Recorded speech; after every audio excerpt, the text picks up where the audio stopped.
This is a new regular iPhone 13 with a 6.1-inch Super Retina XDR OLED display with 1200 nits at max brightness in HDR mode and the best color accurate iPhone in the industry. Powered by the latest and greatest A15 Bionic chip, a new and improved camera system, especially the 47% larger sensor size of the main wide-angle camera from the iPhone 12. And in case you didn't know, this larger sensor is used on the previous iPhone 12 Pro Max.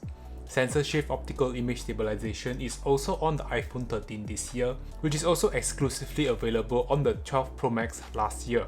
You have the new cinematic mode, which is essentially video in portrait mode, and you also get to record HDR videos in Dolby Vision. The iPhone 13 packs a 3240 mAh battery, a whopping 15% battery increase from last year's iPhone 12, capable of providing up to 19 hours of video playback as well as 75 hours of audio playback.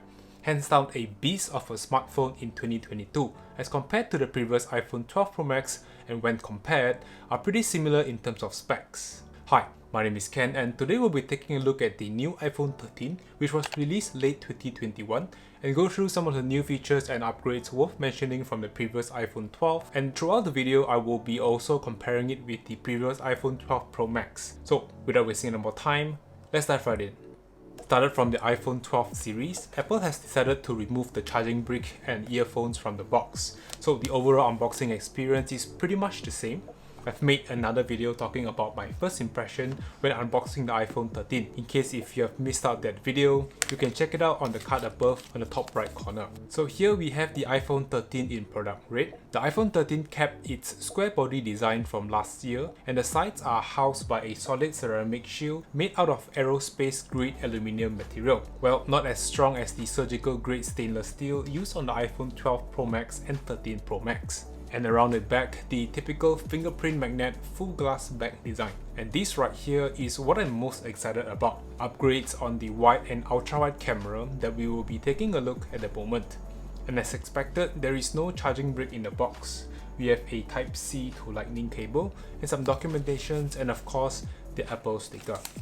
So the greatest update Apple has included in this year's regular iPhone 13 in terms of the camera system is the 47% larger sensor size of the main wide-angle lens. This means you get a sharper image in low light condition as well as capturing a higher resolution image. Normally, a bigger sensor is housed in a bigger body, like what we have seen on the previous iPhone 12 Pro Max, which is a massive 6.7-inch phone. Now that you get the exact same large camera sensor in a 6.1-inch regular iPhone 13, is hands down a worthy mention of an upgrade. Videography improvements from this year's iPhone 13 is the sensor shift optical image stabilization for the wide-angle lens. This means that the sensor is now floating on the camera and adapts to the movement of the sensor to keep the image steady. Now this is indeed a game changer for videographers looking into getting the same quality stabilized footage from the iPhone 13. Dolby Vision HDR video recording in 4K 60 frames is also available on the iPhone 13.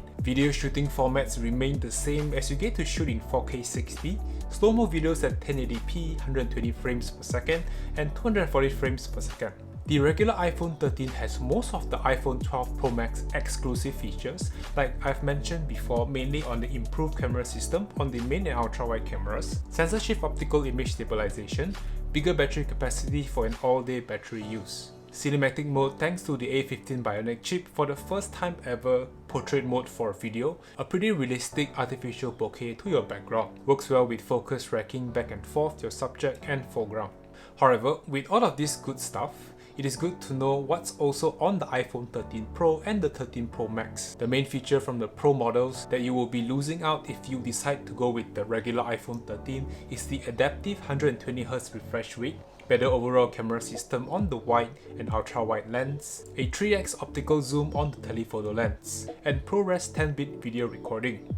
And lastly, the most obvious difference from the Pro and Pro Max models, a slightly larger battery size on both devices. With all of its excellent improvement and upgrades, is the iPhone 13 worth it for an average consumer?